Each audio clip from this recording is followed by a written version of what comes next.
What is up, everyone, and welcome to Drop In, where we have open, authentic conversations about all things mental health, including scientific and unhinged ways to treat or interventions for ADHD.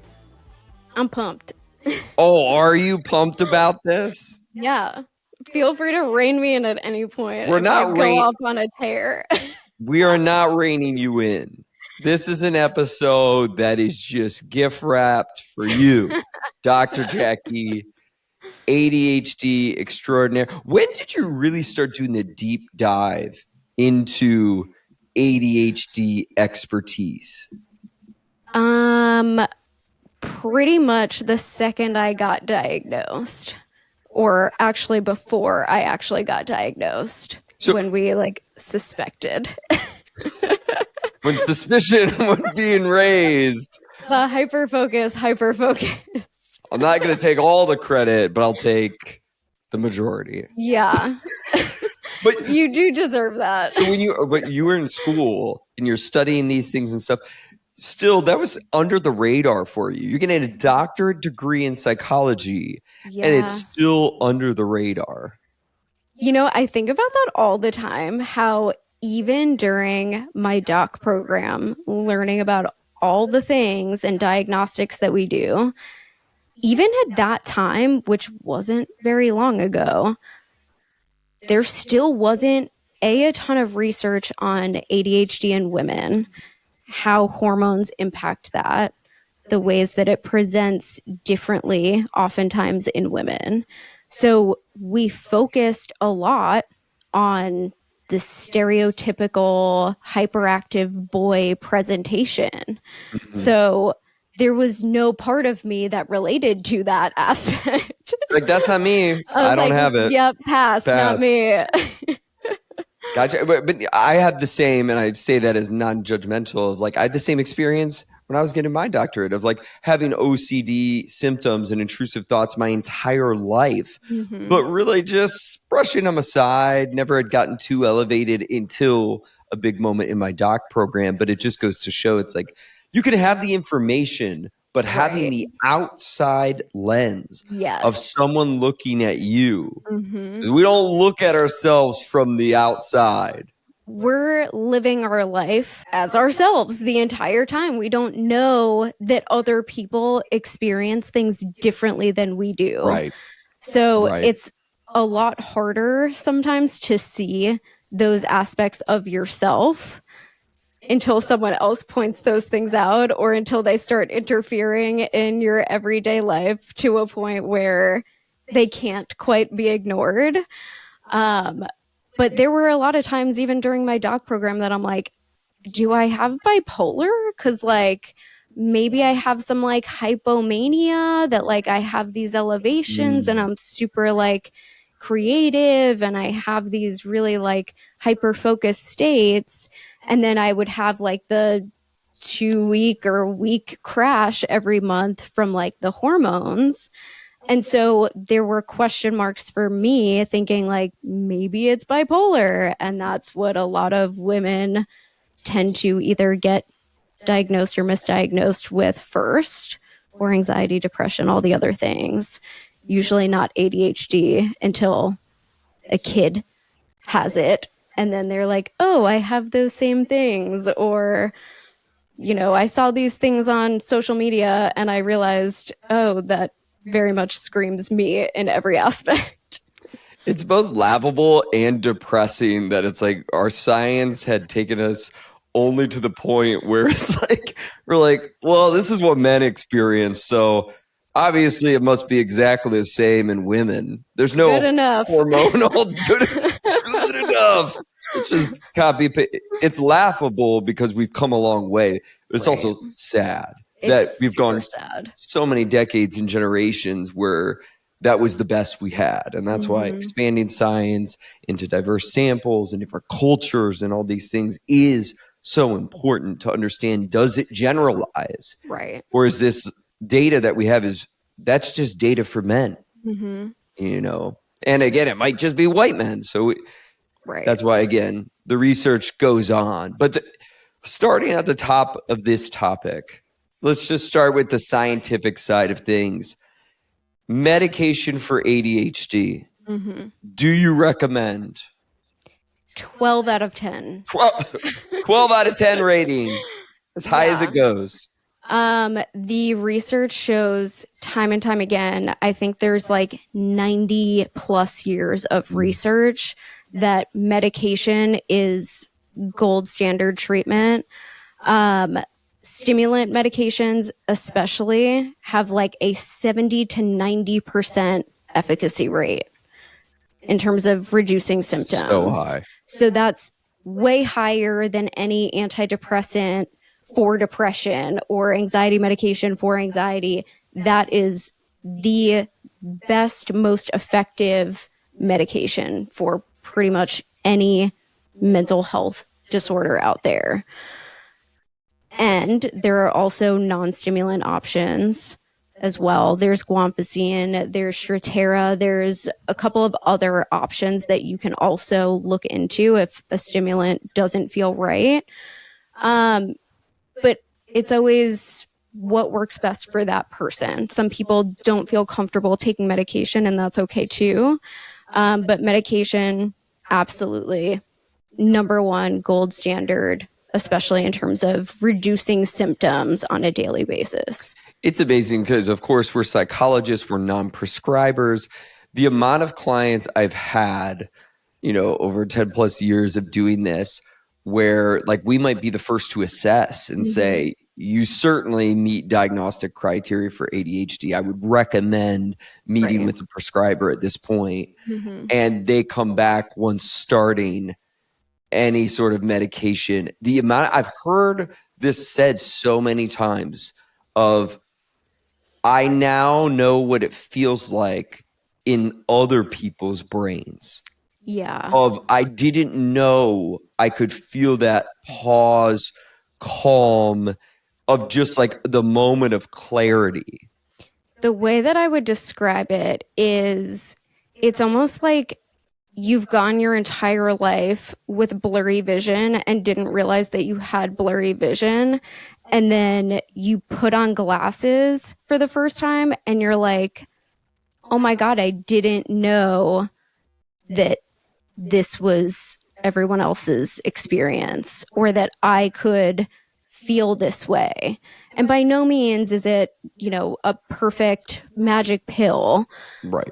But night and day difference. This is what this is what we hear, as therapists, of just these profound changes. And yes, individual differences. That's why we talk about many just different avenues on this podcast. But just, I've been struck because I didn't study psychotropic medication in school or any of these paths. But like, just for me to see that experience over and over again, you're like, yeah, this medication helps. Yeah. To what degree, to what dose, to what kind, like, of course, a lot of variability there. Right. And sometimes it takes a good learning curve and trial and error period. I know I went through that myself, that it took, if I'm maybe like it was over a year that it took me kind of trialing different dosages, different types of releases and different, combinations of medications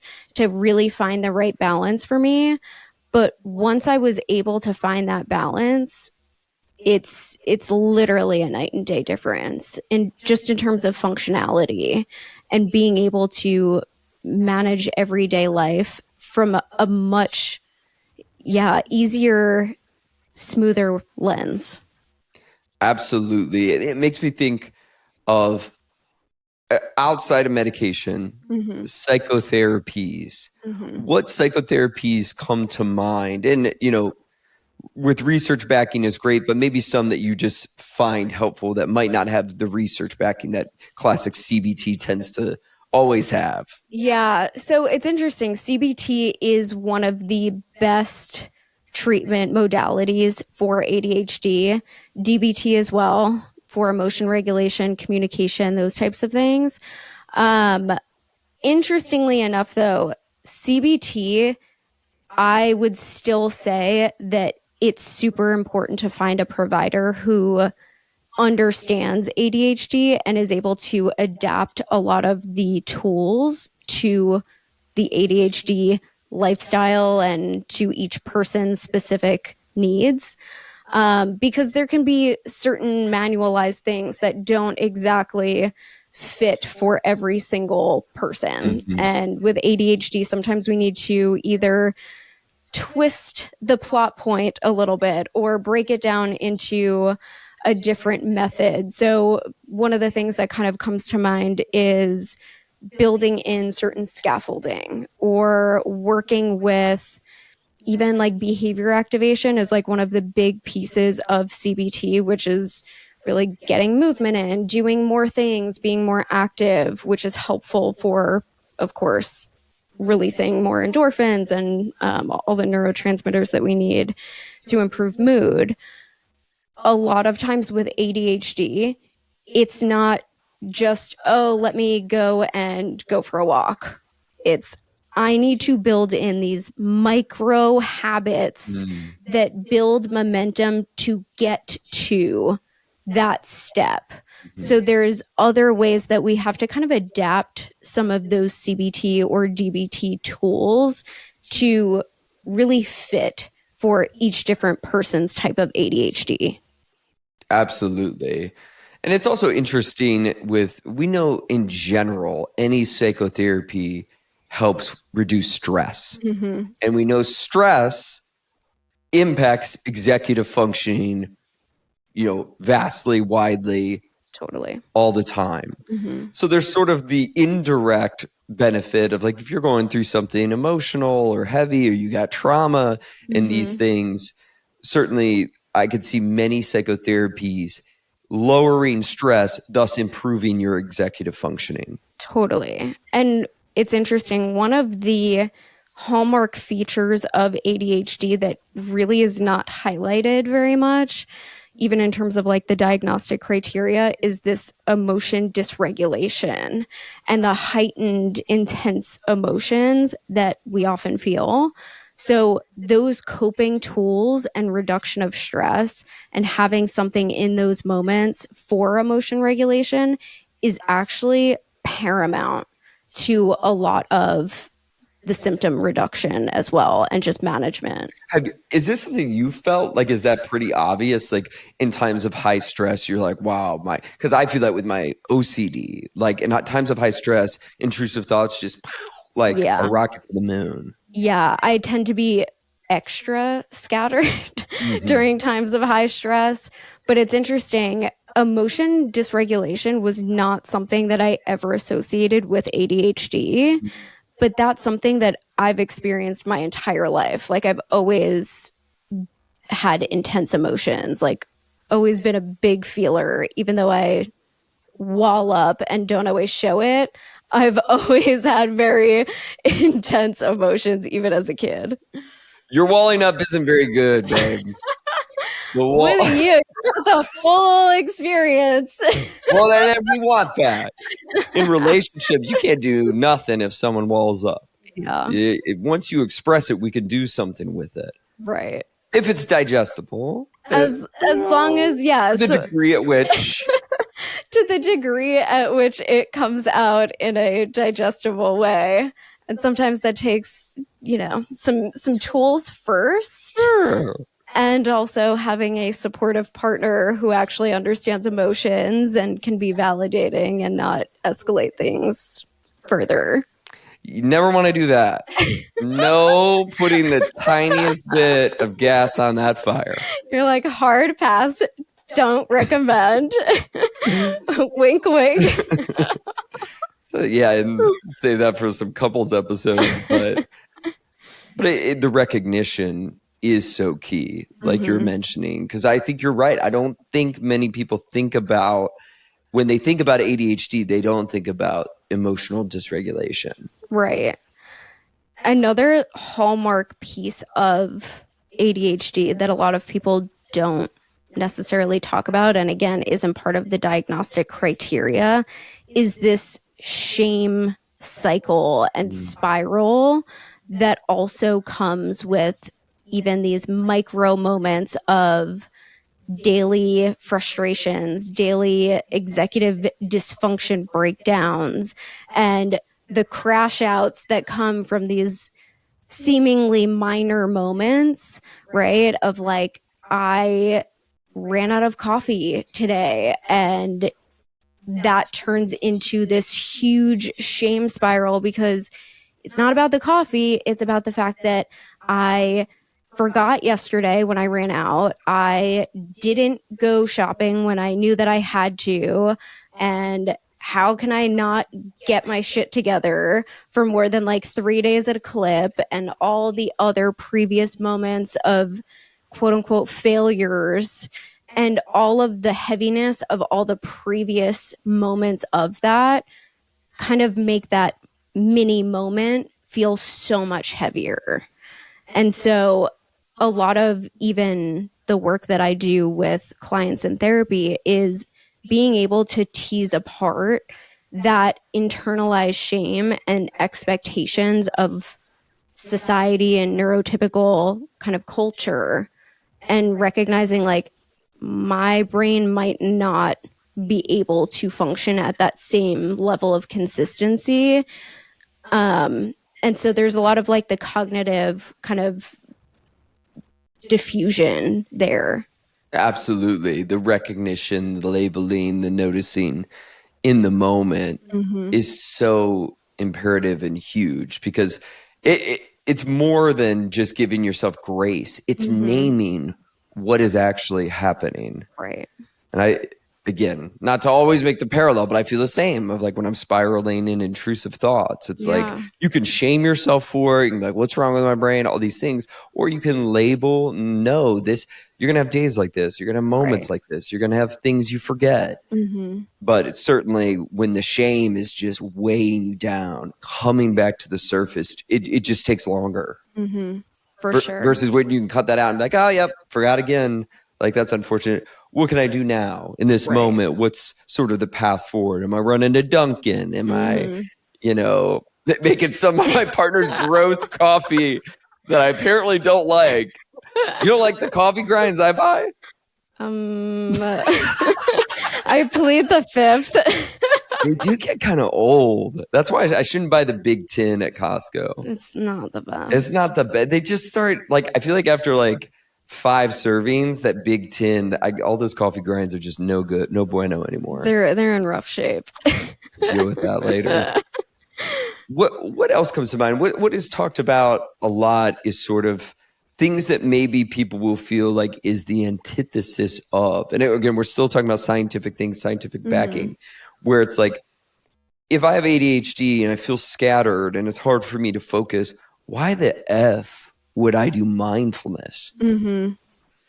Yeah, it seems counterintuitive because it's hard. And yes, for someone who has very scattered thoughts and a million thoughts racing at all times, staring at the inside of your eyelids with no stimulus doesn't exactly sound like the most enticing thing to engage in, right?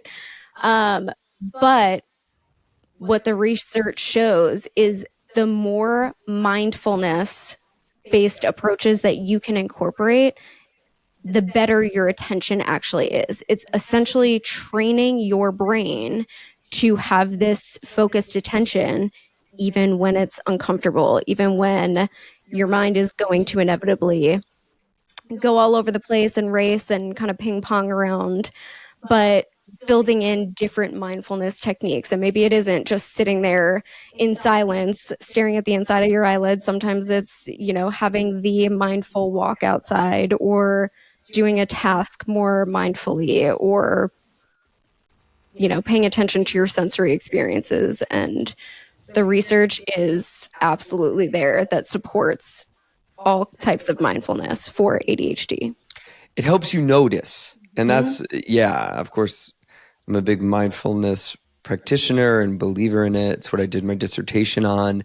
And I think people think that if I notice in 1 minute my mind drift off 100 times, this is the wrong intervention for me. Right. But it's just about noticing that. Mm-hmm. For one person, their mind might drift off 100 times. Another person might drift off 2 times. Right. But can you notice when your mind drifts off and each time like, oh, I'm thinking about something else again, and come back? Right. That attentional control, we know through Mm-hmm. fMRI imaging and everything else, can create new neurons in the brain and help people Right. stay on task more and just notice. Mm-hmm. But sort of letting our brain run wild without any sort of effort, Right. put in to create a pause and just Mm-hmm. notice where the mind is, doesn't necessarily work either. Right. And I think it also engages more of that prefrontal cortex that we're often lacking. And it really trains those neurons to fire more effectively. And just like you're talking about, it's something that the more you do and the more you train yourself to develop that skill, it's similar with exercise, right? Like you can build up to that, and not every single day that you work out is going to be a fantastic workout. You have to build up to feel more confident in that, feel more effective in that. And even when you are someone who is experienced with either exercise or mindfulness, you're still going to have plenty of days where your workout sucks or your meditation sucks, and that's okay. That's on being a human. And you're mentioning something that comes up a lot in the literature and the science of things that help: exercise. Yes. Why does that help? We know it's good for our general well-being. We should all do it. But what is it specifically about ADHD? So, especially with ADHD, it's releasing dopamine, which we tend to be lacking, and it regulates dopamine and the other neurotransmitters that are often needed for motivation, for attention, for executive functioning. So it's actually boosting all of those chemicals and regulating them and keeping them more consistent, because our dopamine levels tend to kind of like bounce around. We're either too low, too high, not usually in the middle. So exercise helps to actually regulate that and produce more of those chemicals. Something I've seen you go on a journey, and I'm not calling you out for last night, but last night was not. Listen, we have ups and downs, no judgment zone.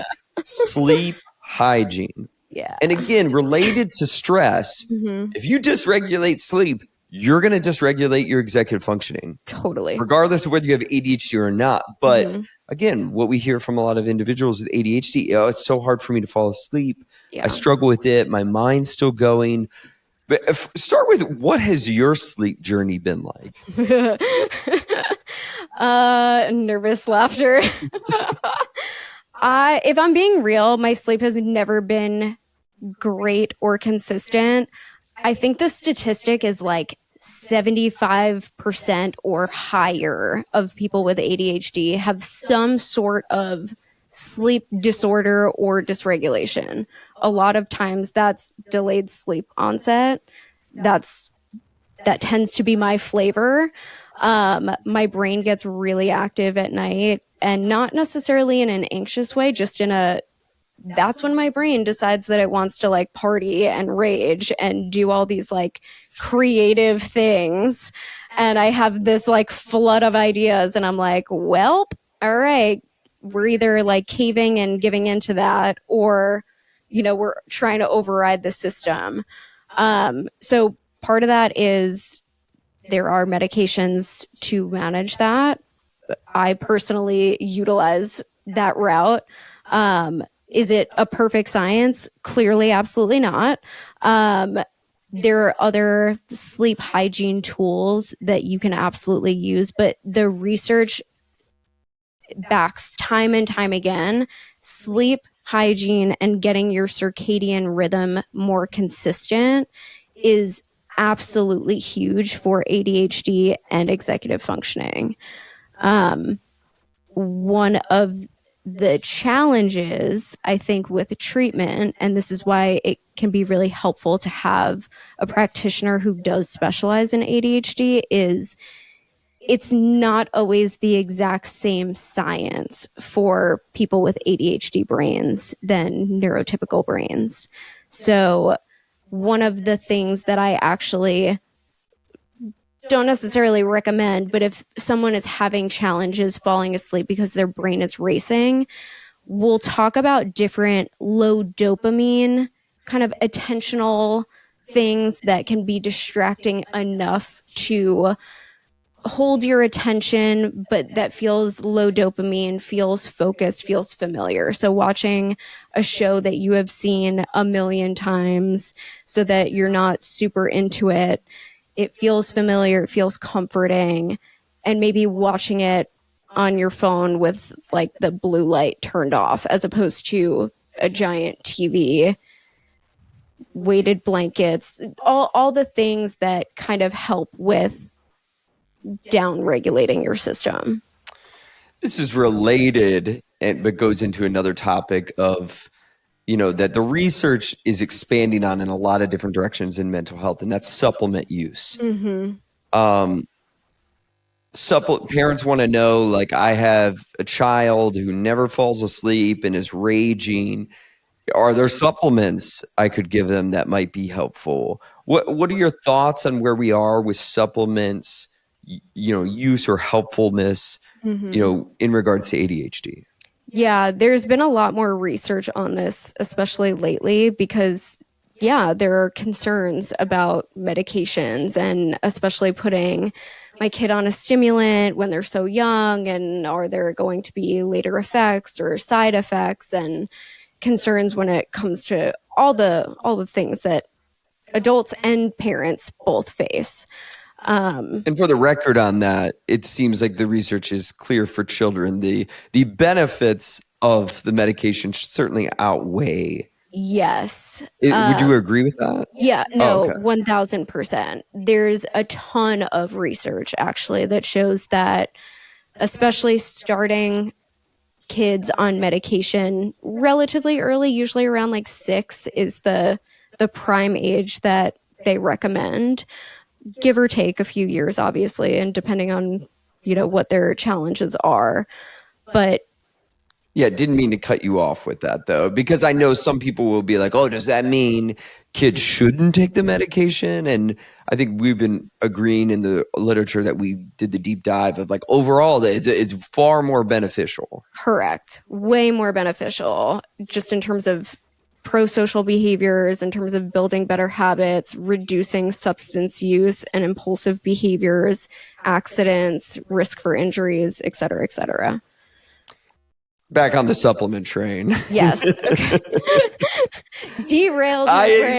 Why would I derail? But I think that especially why, because when you talk about supplements, that can get sensitive, where some people feel like if you're into supplements, you're anti-science, which to me is the biggest shame ever. Of like, we are literally doing research on supplements. So let's not go that route. No. But there can be this thing of like, you don't need medication, you just need supplements, which also feels equally dangerous. Of like, no. All things that we have some scientific evidence behind can be helpful. Do we have the evidence? Yeah. And there is evidence now, and this is continuing to develop. Omega-3s, huge in terms of ADHD, and also magnesium. Those are the top two. There's also research now that they're also looking into vitamin C and creatine as two other like main interventions for ADHD. The reality is none of those are going to be as effective as medication. But if you're concerned about medication or stimulants, if there are other ways that you want to try to navigate that in other ways, by all means, like supplements can also help even with medication and side effects. So that's, another huge one. A supplemental addition, if you will. Nerd alert. Nerd alert. But I think that's important to think about, because again, we get way all or nothing with these topics where it's like, if you're looking at the data and you're seeing some great evidence for omega-3s and magnesium. This is not saying this is going to solve every symptom, but could it be helpful based on research that's coming out? It could be. Right. And overarchingly, the research shows that the combination of medication, especially stimulants, but medication in general, with therapy or behavioral interventions will always be the best option, both for adults and also for kids. And part of that behavioral intervention for kids a lot of times is parent training. So that way you can navigate those behaviors at home and have more consistency in terms of like home systems and behaviors and motivation tactics at home that's going to be reinforcing those things. So overarchingly, the combination of behavioral and therapeutic interventions with medication is going to be top tier. Absolutely. And that's the important part when we talk about the scientific side. The unhinged. And unhinged, we mean things that might not have scientific data. And this is where we're literally labeling it as that. So we hope people understand. But some of these unhinged things that we'll get into, it's about things that seem to have minimal risk. Things you can sort of test out, try, accessible for many different people. Before we dive in, is there any unhinged ADHD intervention for you that you just love? That's actually a really good question. Like, I don't know. I mean, I definitely do a ton of unhinged things. Like, let's be real. But when it's your own life, it's like almost hard to label those things because I'm like, oh, this is just what I do. And you would probably know better than me, like the unhinged things that I do, because for me, they're not unhinged. And that's even hard for me because it's become my normal. I know. Get on the list that we made. Beautifying, making things aesthetically pleasing to engage with them. Yes. So explain. What is it? Okay, so our brains love novelty, love things that are aesthetically pleasing. So if there is any way that you can either change up an environment, make something look prettier, cuter, more engaging, draws your attention in, that is actually helpful for a lot of people, whether that's color coding your calendar, whether that is rearranging your workspace to be excited about going and sitting in your office on any given day, whether that is romanticizing the shit out of your like kitchen organization or things like that. Our brains love like aesthetically pleasing things. This is just some made up excuse for you to get more boxes delivered to our damn house. I'm just stating it for Don't regular. hate on me. The amount of times our damn pillow cushions on that couch have changed. I never know what I'm walking into. I come out from a session and I'm like, the whole aesthetic in this living room has changed. I'm not exaggerating, people. Send help. But it makes my brain be more engaged. It certainly makes my brain engaged. I'm not going to argue against that. I'm like, what the hell happened in here? We had like a blue-gray theme, and now it's all browns and tans? When did that happen? I wasn't on the committee? Well, not involved whatsoever. This one I really like on our list here. Inviting people over so you feel pressure to clean or organize. Mm-hmm. What a gem of a hack. So what does that do for you? So a lot of times we need some sort of pressure to motivate us. There is this waiting until the last minute procrastination, and then you get this boost of dopamine at the umpteenth hour, and you can accomplish in 1 hour what many other people can't accomplish in a day. And that is something that sadly has been reinforced in my life way too many times, that I think that I can get away with anything in an hour.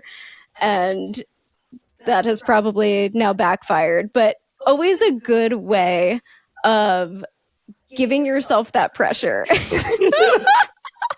Oh my God. I'm like, the only time we cleaned our college house, shout out to all the fabulous people. I lived in an 8-person, Green the Green Monster. Monster is known as the 8-person house. We lived at Kent State University. I'm really going back in my day.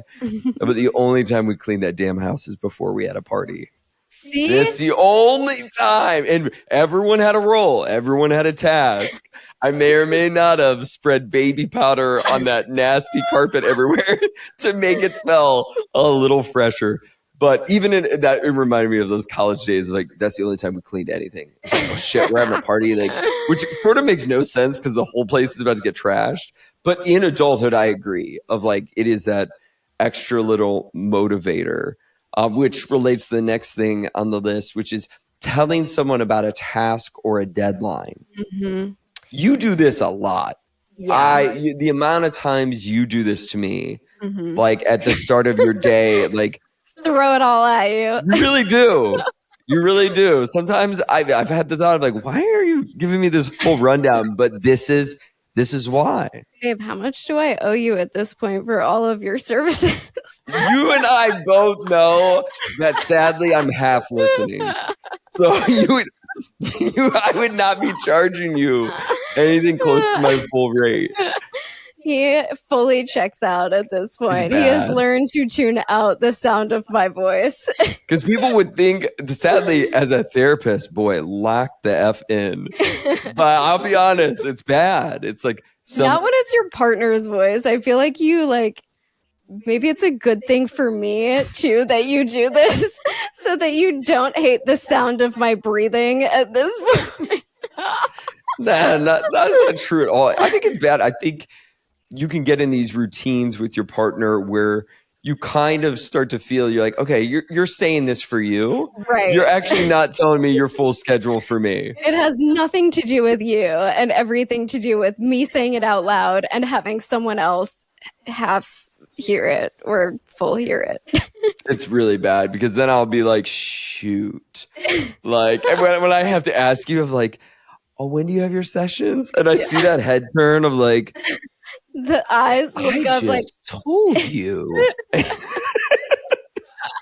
Was that a 3, 5, 8? Is that what? No, none. Okay, none. Yeah. Oh, you're going to the doctor. Which is so funny because I clearly do the exact same thing, but and that never bothers me. I think. Listen, but there's something about the accountability of like saying out loud or putting it out there on Instagram or something. Like, I'm putting this in my story of I am doing this today. And so then it feels like there is some level of like accountability or pressure that is inherently built in there. It does make sense. It does. And again, will these things work for everybody? No. I can imagine some person out there is like, no, that creates too much pressure and I avoid more. Mm-hmm. But for some, it certainly does. It's like, now that I've told you and you're going to check in and be like, hey, how was finishing up that paper that you said you're going to do? That can be really helpful. And for me, it's more helpful than not as well. And I do this even with a lot of my clients that they'll be like, I have to work on this week, check in next week. No, that's one of the most common things in psychotherapy. Mm-hmm. Of like, we're going to talk about this next week. We'll see what progress, maybe took a little step forward, whatever, but we'll talk about it again. Right. The amount of clients are like 2 hours before this session. I was like, I'm supposed to look this up and I did it real quick. Yeah. And it's like, it got done. Right. Yeah. That happens all the time. This one I had to ask you about because I'm like, what does this mean? But take self on a date to pay bills or to do tasks that you'd otherwise avoid. Mm-hmm. So you take yourself on this date to do tasks that you don't want to do. Paint the picture. What are you doing? I am romanticizing the shit out of the boring things that I am avoiding. So I am taking myself on a little me date whether that's to a cute little aesthetic coffee shop, give myself some like, dopamine hits, just getting all the aesthetics in. And I am forcing myself to do those boring tasks, but I'm rewarding myself at the same time by taking myself on a little day date. I love it. It makes perfect sense to me in all the ways. Like the weird thing for me is like the amount of like quick tasks I can get done in an environment I enjoy. Mm-hmm. Give me on that beach. All of a sudden, like I've sent 4 emails I didn't send. I did a little thing, or give me that cool coffee shop. Da, da, da, da. Like again, it does make a difference. There's less avoidance, there's less stress. You feel like you're in more of an environment, and for me especially, the body doubling side of things as well, of I'm in a coffee shop, there are other people doing work, other people are actually like working next to me, so I don't feel like I am the only one suffering here. We're in this together, fam. There is like a collective vibe and energy. Like I believe it. Like that's why I always love studying at the library. Yes. And listen, there's a lot of tomfoolery that goes on in the library, which is fun to a degree. But like when you walk in, like you can almost like hear the library in your mind. Mm-hmm. And there's something about that for me was like, I'm getting in the zone. I'm Right. locking in. There's like this feeling or energy of just we're in this collective space together. I am feeding off your energy, you're feeding off mine. We're in this together. We're all here for the same purpose ish.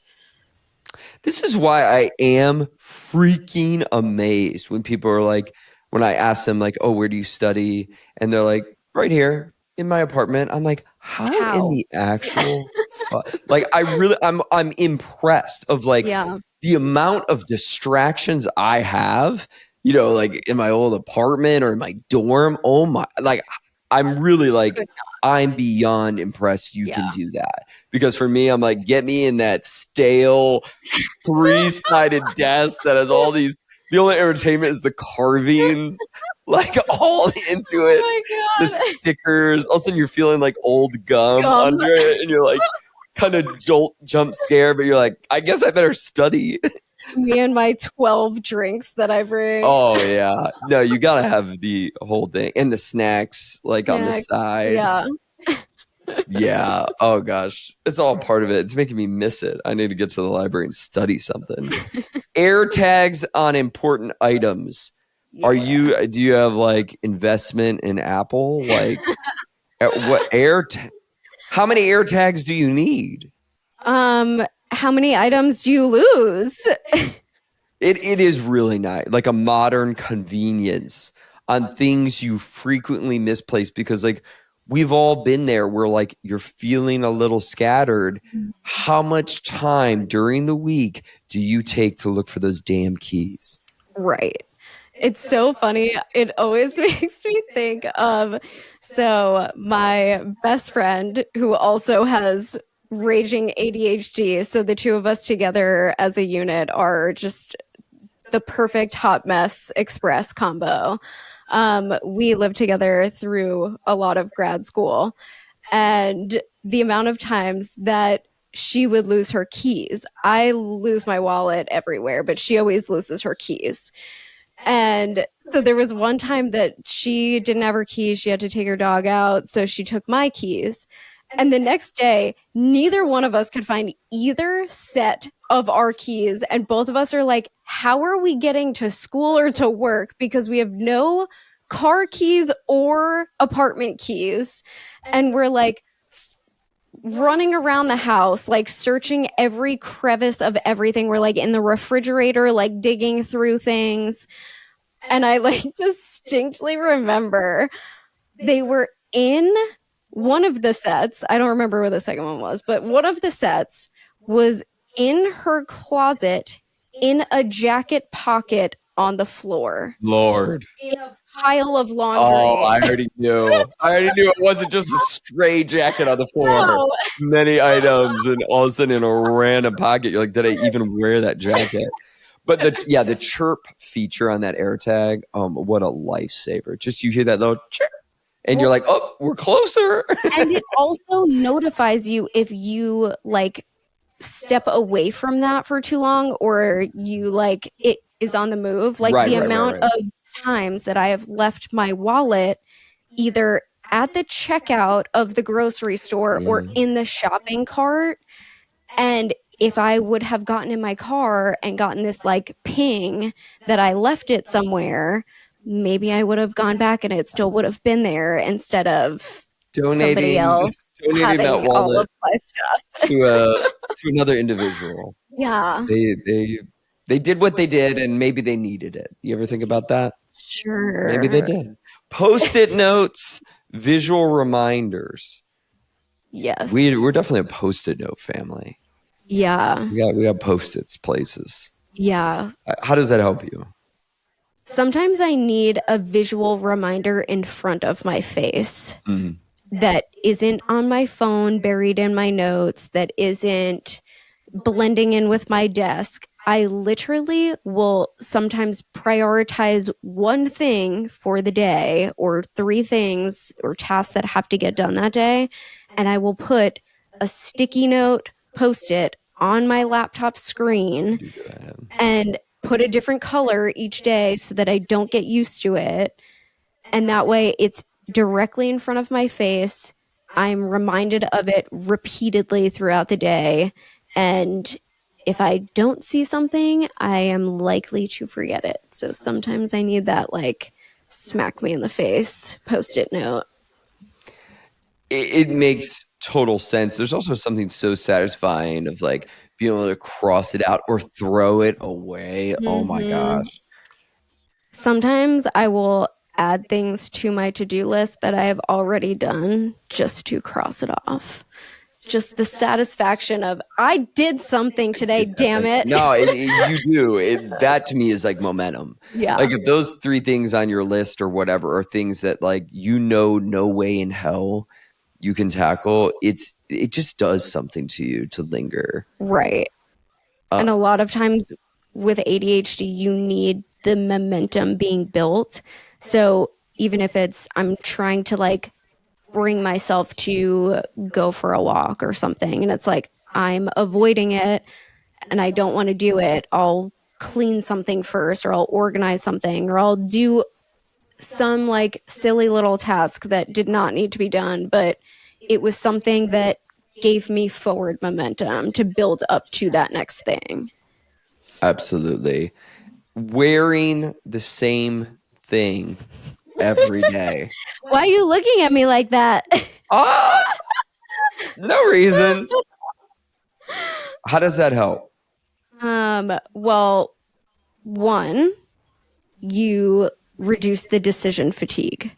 So a big part of ADHD is getting stuck in choice paralysis. Trying to put things together, trying to decide on the smallest things that for other people are probably like, okay, no big deal. Like, I will make this for lunch. Yeah, my brain, it'll take me like 30 minutes to decide what I want. And then I'm like, never mind, guess I'm just not going to eat. So, same thing with choosing an outfit, getting to just wear the same head to toe, black on black every day, takes some of the decision out of that. It definitely, yeah, I've seen that be a big help for you. It's so funny because as when we go to like the same restaurants, like one of our favorites is First Watch. Shout out to First Watch. We're real fancy. But First Watch is delicious. If you don't know what First Watch is, it's just a chain like chill breakfast kind of spot. It's a chain. I think it's in a lot of states. Anywho, but what I noticed is you used to, when we first started like dating years and years ago, of like you would scan the whole menu. But like I get the same thing everywhere I go every time. Yeah. As much as I love variation and I'm so extrovert and all that, I get the same with food. I get the same damn thing every time. I don't care. I'm like, I love this. Why would I change? And you started over time being like, yeah, I guess I could just get I'll just get the same thing every single time. Is it the trifecta? Yeah. I love that you know that. we need Hashtag attacked. we need First Watch to sponsor this pod. We love it. We love a morning meditation. That's our favorite juice. Yes. We love your pancakes so much. Gosh, they're so delicious and nutritious. I don't know that, but they are delicious. What other hacks come to mind? Because I'm in this realm of things we're talking about. There really could be so many. Yeah. And again, we don't know of any scientific data necessarily to back these up. But we hear things from clients, and certainly people love to discuss this on Reddit. So are there any other unhinged hacks that come to mind? Oh, there were a lot on Reddit that were just absolutely hysterical. I screenshotted a couple. Hold, please. One of the best ones was arguing gets my dopamine going. That is picking fights with people just to elevate. That is actually the definition of unhinged. Yeah, that actually fits so well. Just starting an argument with someone. I feel like this person is Italian or something. We want to know the cultural background. Me on that one. I want to know some cultural data points there. That's so funny. What was the other? There were a bunch of other ones. Sleeping in your clothes for the next morning so that less things to do in the morning. I get it. I know. Brushing your teeth in the car on the way to work. Oh, like already having like putting the stuff in the car. Mm-hmm. Oh my gosh. Because a lot of times hygiene, like basic tasks, again, like little everyday things that the average person doesn't even think about, our brains like want to fight it for some reason. It's like I have a personal vendetta against like getting into the shower, but then also getting out of the shower, or brushing your teeth, or brushing your hair, or washing your hair, or whatever it is. Like those mini tasks that for the average person you don't even think about. It's just part of your routine. For some reason, our brains like to fight that. So if there's any other way that we can navigate that, whether that's making it more convenient, taking away some of the friction, doing something at the same time, whether, again, that's like bringing your phone into the shower and watching something, or brushing your teeth on the go, something that feels different or easier, or you can kind of like combine it with something. That was actually, those were interesting ones that I was finding. I don't even know if I can read this out loud. This one's so funny. There was one that said, be a sleut for hygiene, invite guys over so that way I have to engage in hygiene tasks. So having sexual relations that spur, I need to do these hygiene. Correct. Kind of like cleaning the house, but body. Yeah, I get it. It can make sense. It makes total sense. Listen. I don't know how much evidence there is for that, but I bet there are definitely ways that works for sure. This one I may or may not have tested out that I saw on Reddit that I had already known. Taking your meds and then going back to sleep, or taking a power nap, so that way when you wake up, your meds have kicked in. You definitely do that. Yeah. And you'll say you're doing that. Yes. Yeah. I'll either take my like second dose in the afternoon, take a power nap, and then when I wake up, I'm like ready for the next part of my day. Or even in the morning, like if I wake up during any of my million snoozes, hide my face. Our biggest conflict. That's by far our biggest conflict. There's no answer. There's no solution. You set 700 alarms. I actually only set one alarm. It just goes off every 7 minutes. So The combination of light sleeper who wakes up if a cricket chirped across the damn house. That's me. Anxious light sleeper that's like, so when your first alarm goes off, I'm up. So if I wanted to, I am unconscious. You're absolutely in dreamland. And like, that's why I'm snoozing with my hand, moving my physical body, snoozing repeatedly in my sleep. Like, do not have any awareness that that is happening. We just could not on that front be more dead opposite. Yeah. Like, I'm like, what? On the first little, I'm up. That thing jolted me awake. You're on the other side of the room. The thing we fight about is like, you tell me when your alarm's going off, because that's when I'm apparently getting up.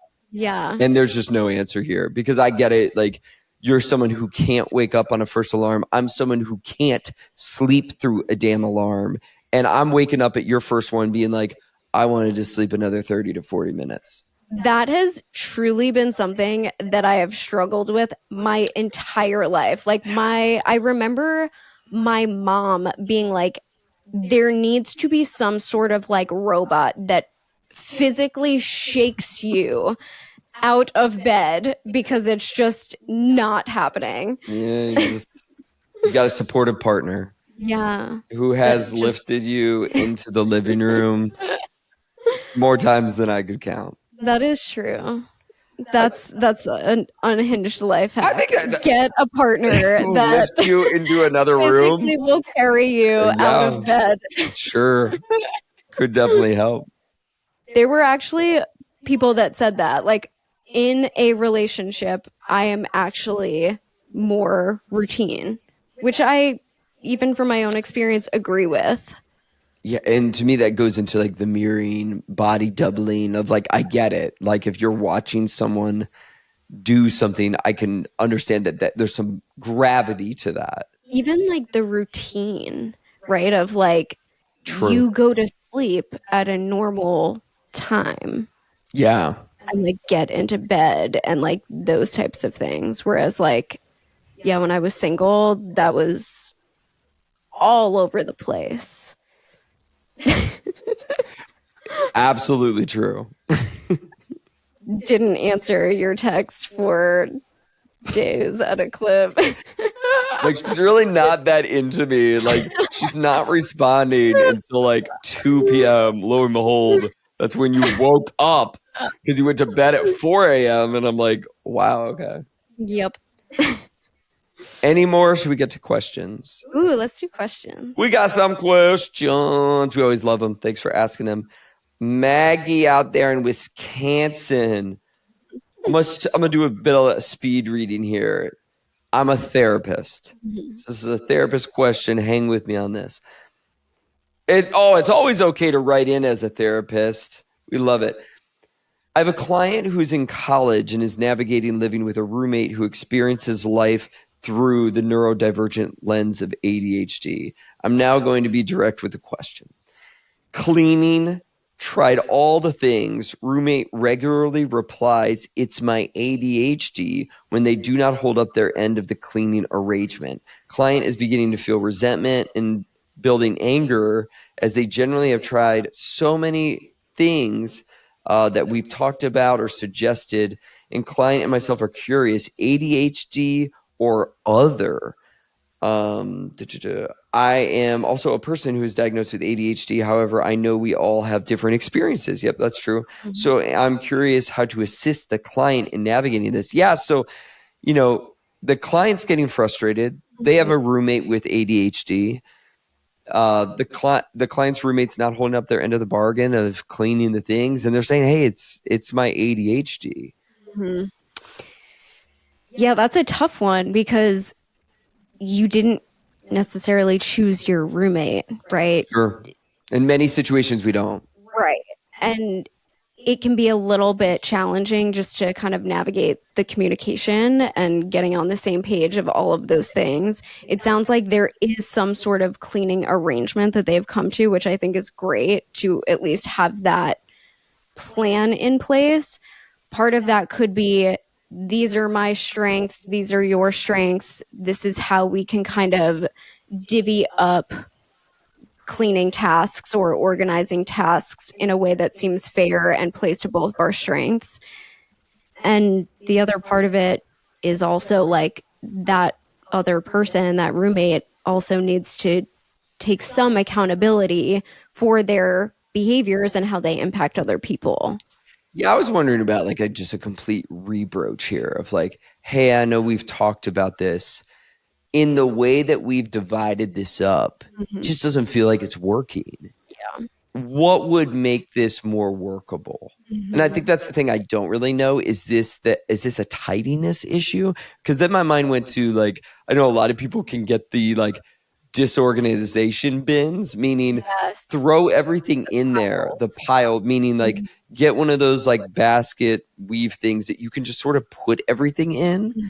And then at least it's tucked away in there and you can sort of sort that out. But in a shared room, stuff being in a disorganization bin is better than it's all over the table. It's all over this. It's Right. so my mind kind of went to maybe one of those. But if it's in like you had said, like a strengths thing, do we know that their strength is sort of like, cleaning the dishes or taking care of the sink situation versus like vacuuming? Right. And that's where I get curious. But it's like there has to be some sort of will to do something. Because that's when I start being like, I don't know. We never know. Is it something other than ADHD? Right. Like, is there a depression element that they are struggling with or Right. something else that's going on? Right. And part of that is, again, like, we have to recognize how our behaviors are impacting other people and being able to navigate that, especially when you're in a shared space and a shared environment. So it's a tough situation. I think, yeah, having those conversations and trying to figure out how to navigate that, and either divvy up tasks again based on strengths, or if body doubling is an option of we can clean at the same time on these days, what's the best time for you, what Love works that. with your schedule. And it sounds like a lot of effort is being made on that client's part, and there also needs to be some support or engagement from the other person as well. Yeah, and I think that's when in the conversation, that's where you get the energy and the feeling of like this person genuinely is like, oh, I'm so sorry. Like my ADHD just really delays me on getting this task done. Right. Versus when you really feel like you're just getting slapped with this dismissive label, like, that's my ADHD. This is why nuanced and human conversation does matter. Of like, feels like you don't give a single F here. Right. Versus people where there's some level of sincerity and a willingness. What can we experiment with? What can we sort of break down differently? Right. Because shared spaces. I mean, it's about conversation. It's about communication. And it's about how can we make this shared space work? And that's where it's like, the first thing you thought of might not be the best solution for everybody. Right. Great question. From unknown out and unknown. For all we know, this was written by AI. But if AI needs our help, well, gosh darn it, we're there for you. I have the worst time blindness known to the human condition. If this is AI, they're like, I'm taking over the human condition now. The only way I can cope is to think about time all the time. And I hate time, so I just like this. I get that. But I have to because time just poofs away. Things that have helped me are certain apps and the presence of many clocks, and also learning how to incorporate quote invisible time into my routines, such as getting out of the house actually involves many steps that can take an additional 10 minutes. Very true. What other advice do you have for me, Doc? Tell me your unhinged ways. It's all time blindness. Never heard of it. Justin is full side eyeing me because I am chronically 10 minutes late for everything. And I think this is how our personalities clash, which just happens of like, I'm more in the like so type A lean forward, gas Always up, 10 minutes early. just like flying 1,000%. Again, I'm not saying it's good, but I'm someone who really struggles to chill. So I'm like, go, go, go, go, go, go, go, go. And you're someone who, if I'm like, yo, we got to leave, babe, in 20 minutes. In that 20 minutes, I'll see you do 20 different things that had nothing to do with what would help us get out the door. Correct. So what has helped you though in general with time blindness? Yeah, part of it is like you were saying, like planning ahead and knowing that there needs to be this buffer time, right? So like if I need to be out the door at 6 o'clock, I know that I need to add in an extra 10 or 15 minutes because typically I either run over my deadline or I don't think about, oh, I need to unplug my car. I need to lock the door. I need to go back into the house 6 times because of all the things that I forgot. So there are these buffers that, yes, you can build in that I think are helpful, always allotting extra time for any task that you are planning. Another thing is, this might be super unhinged. You can change all of the clocks in your house to be like 15 minutes ahead and have just your phone be the, right on the money clock that for like appointment times and things like that. Because then it just kind of keeps you on more of a tricked schedule in terms of your brain. Another part of that also is just recognizing what is possible on any given day. And a lot of times we overbook ourselves with tasks and priorities and all the different things that we need to get done or appointments and things like that. So trying to be realistic about how long each thing takes and adding in that buffer time. Another thing that you could also do, and I do this with a lot of my clients, is putting timers in your phone for when you need to leave or when you need to start getting ready or when you need to do each thing. So that way you don't have to have that constant clock in the back of your mind of what time is it or how much time do I need to leave or how much time do I need to get ready. So actually having alarms in your phone allows you to kind of disconnect from that pressure of time, and that can be really helpful as well.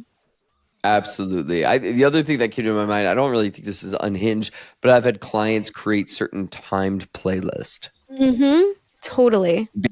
So when we hit final countdown on the playlist, this is it.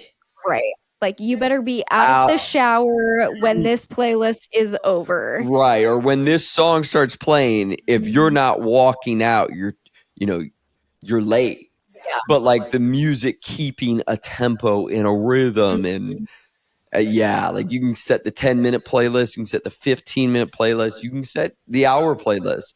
But that way you know more so than just, again, a clock that can be sort of static. The music's always playing. And you know that playlist. Right. Or that album or whatever it might be.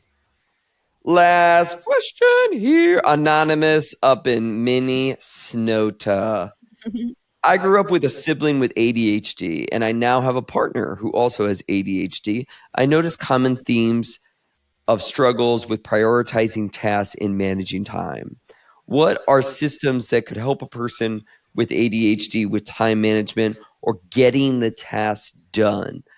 Has there oh, has there ever been some unique or non-traditional ideas that have worked? I know we talked about a lot of them, but what comes to mind for you? Yeah, I mean, obviously, this is a struggle for me always with time management. So I get this through and through, and you can probably relate to that experience of having a partner with ADHD who struggles with time management and task priorities and all the things. Um, Realistically, a lot of it is building systems into place or building the environment to best fit for what that person's specific needs are. So if you know that time management is one of those things, or that time blindness tends to be a struggle, how can we navigate the environment or set the tone for the environment, adding clocks in or adding reminders or having like the Pomodoro timers, things to that effect. So that way, in the environment, those things are kind of built in or there are systems in place. Um, One of the other things that I actually talk a lot to clients about too is having different energy days and managing your expectations around that. So some days you have more energy and motivation and you're able to stay on task better than other days. And so having options for like the lower energy days or lower motivation or lower mood days that feel like you're still able to make these micro movements moving forward and stay on task, and maybe you're prioritizing one thing that day as opposed to the three things on the higher energy days. um, but those are more of like the environmental kind of things that you can build in. And again, just supporting that person and being non-judgmental and asking ways that you can maybe support them or just be positive and encouraging in ways that you know are helpful for them. But also knowing that it's not on you to help them fix or navigate anything. But I love that question. Yeah, I think the main thing I would take away or suggest is to be curious. And that's where it's like engaging them in dialogue of like, oh, yeah, what are you going to work on today? What is it you hope to get done? And not in a way that's like, I'm their task manager, Right. but like in starting the conversation with curiosity, asking them, like, oh, where are you going to work on that? Mm-hmm. And that's where it's like, I know for you, and this is not always possible, but like, if tomorrow I knew there was a big task you had to get done and I could, I'd be like, what time do you want to go to the coffee shop? Because I have work I have to do too. Mm-hmm. The ultimate body doubling. And I know it's not possible. You're like, well, I have work and I have all these other things, so I can't do that. But there are situations where you're like, oh, cool, while you're working on that, I'm going to sit over here and do this work over here. Mm-hmm. Like that works. Like it's really Yes. effective of like, again, like you're going to take care of the garden bed. I'm going over here and I'm working on trimming this whole line of trees. And I'm Mm-hmm. thinking of like the ways we body double Yeah. with the house and other stuff like that. I just know once you see me on task, you are always more likely Mm-hmm. to sort of be. But a lot of that is in the curiosity and having the conversation, and definitely the compassion that like there are just gonna be days like the motivation was there, but it just didn't come out Mm-hmm. to completion today. Right.